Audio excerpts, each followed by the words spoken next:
What's up, guys? Today we are going to be going over Chapter 6, Topic 2 of AP Calculus BC, which is approximating areas with the Riemann sums, right? So what that really means, what a Riemann sum is really just a series of rectangles to approximate the area under a curve here. We'll start out, there's four different types, first would be left Riemann sum, second would be right Riemann sum, another one would be midpoint, and then finally trapezoidal. So we're going to start off with right Riemann sums, right? So visually, what we're going to do, like on the interval 1 to 5, we're going to start with the right side of the interval. So we have four subintervals. A subinterval is just how many rectangles we're dividing our interval into. So we have four subintervals. So because it is a right Riemann sums, that means we would start on the right side of the triangle. So we would go all the way up on the right side of a triangle until we meet the curve.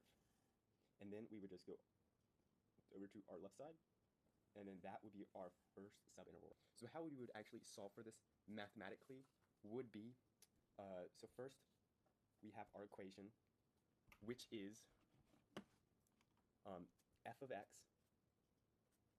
equals negative 5/6 x squared plus 4x plus 3.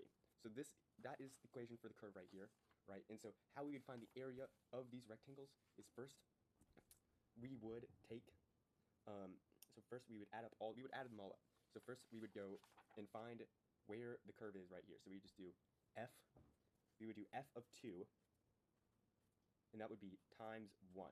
And because it's times 1, because that's how thick these rectangles are. So really, right here, this is width and this is length. So it's just length times width, which is really easy. So we're just going to add them all up. So another one, we're going to be f. We're going to do 1 times f of 3.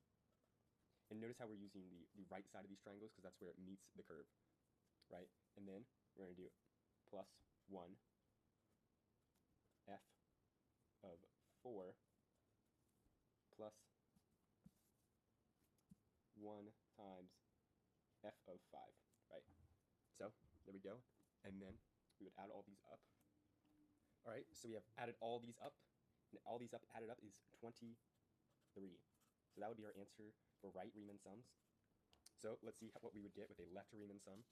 Since this left Riemann sum right here, we're going off the left side. Instead of over here, we do the right side, the f of 2, we would do f of 1. And also, the width is still 1, so we're just going to put 1 there. So right here, we have a Riemann sum of 1, or the side that we're using is 1, so we're going to do f of 1, right? And then plus 1 times f of 2 plus 1 f of 3.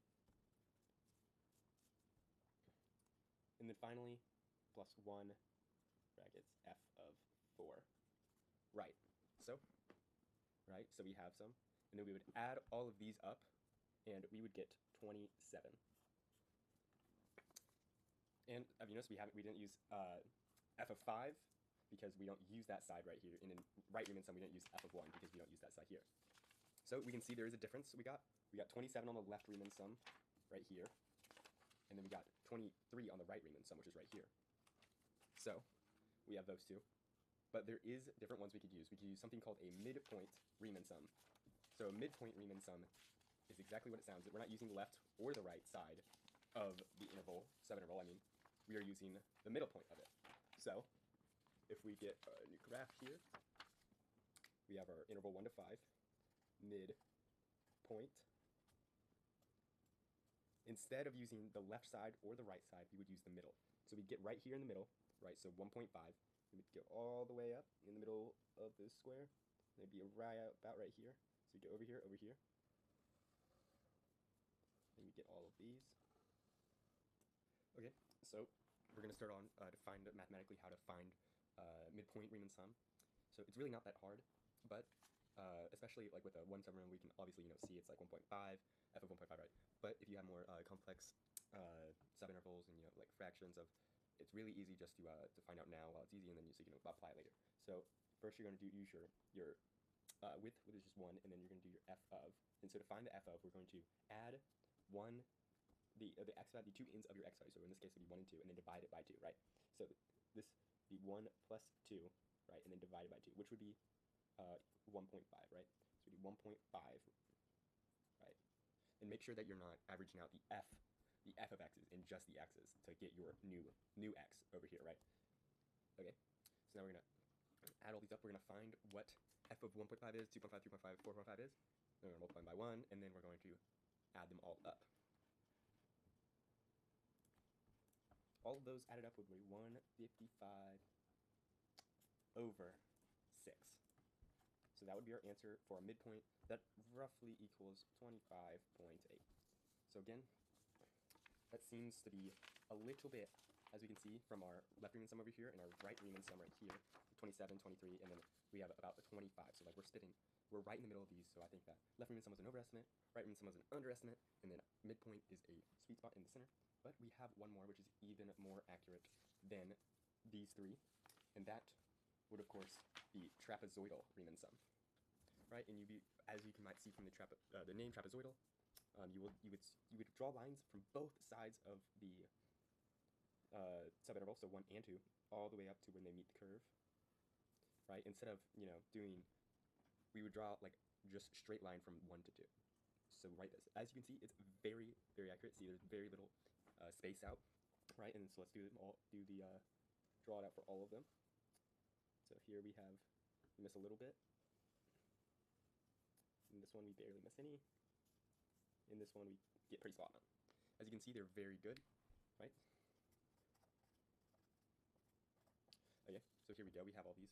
You might be wondering how it seems a bit complex to get all these angles and stuff like that. It's really not that bad, because if you think about it, it's really just a rectangle part, right? So we just have a rectangle part, and then we have a triangle. And as we know, the formula to find the area of a triangle is just based on height times 1/2, right? And that's really just like if we just averaged out the two lengths, right?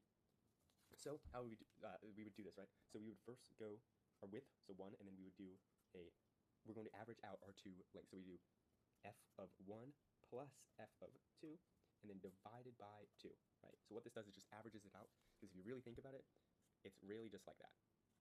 Because you split the triangle in half, or you just think about like, just you're finding the area of a triangle, which is 1/2 based on height, which would really just be that. So we would do that for all of them. So as you can see, we average them out and multiply them by 1, and this is what we got, and then the answer was 25. So as you can see, we started off with two estimates over here, left Riemann sum, right Riemann sum. We got 27, 23, right? And then over here with the midpoint, we got 25.8, around 25.8. And then finally trapezoidal, we got 25, right?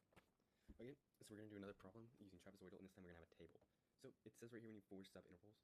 So that means we're going to split this into 4. So you probably noticed that these aren't equal, but with a table, we're just going to ignore that. We're just going to use the numbers that they give us, right? So we're just going to draw a little bridge. So that'll be 1, 2, 3, and 4. So we got 4 subintervals. So you notice the difference here. So for our thickness, we're going to use the difference. So the difference is 2 here, 1 here, 3 here, and then 4 here. So how we're going to do that is, of course, we're going to first get our width, which is 2, right? And then, since it's trapezoidal, we are going to average out these two. So it's going to be 37 plus 44 divided by 2, right? And so then we're going to take the math. We're going to average all these out. But okay, so we took the averages and then multiplied it by the width, and then we got all these numbers, and then this would equal 418. So that would be our trapezoidal Riemann sum for this problem. Okay, I have another trapezoidal Riemann sum problem right here. Here it asks us for 4 subintervals on the interval 1 to 4. So since there is no easier clear way to subdivide this, we're going to use a formula where it is 1 minus 4, barrier of the interval, or it's minus second, and then divided by how many intervals we are going to have, or subintervals, sorry. So that would make each subinterval 3/4, right? So let's check that out here. These are our edges, of course. It goes all the way up to 6. Okay. So then this would be 3/4. So that would go up here, right? And our next one would go halfway through. So that would go right here, and half, and then this would be 1/4 right here, and then that would finish us off. So we see that. So we have all of our things here. So we have 1, 7/4. It all multiplied by 3/4 because that's what our width is. And if we solve this out, we would get. Okay, so we've found all of the answers to the 3/4 over the averages, and we got 297 over 32 as our answer for the trapezoidal Riemann sum. There's one more thing that I need to show you, is that explain the idea of overshoot versus undershoot. If we use right Riemann sum for here, so we would use again 1 subinterval. So then we would do all the way over here, right, and then we go over and then down. So this is called an overestimate. as you can see, if you have an increasing curve, a right Riemann sum would be an overestimate.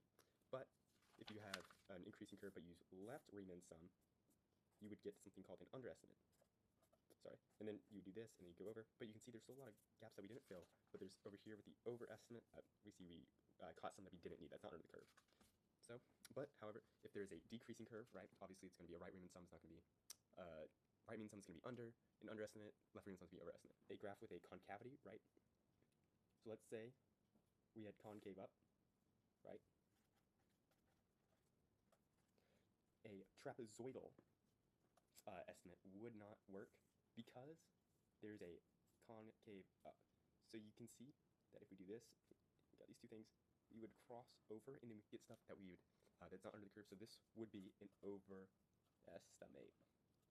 On the contrary, if we had a concave down, so something like this, we would get an underestimate. You can see if we do this, over here, and then see underestimate because we lose that material right here, so this would be an underestimate. So that would be it.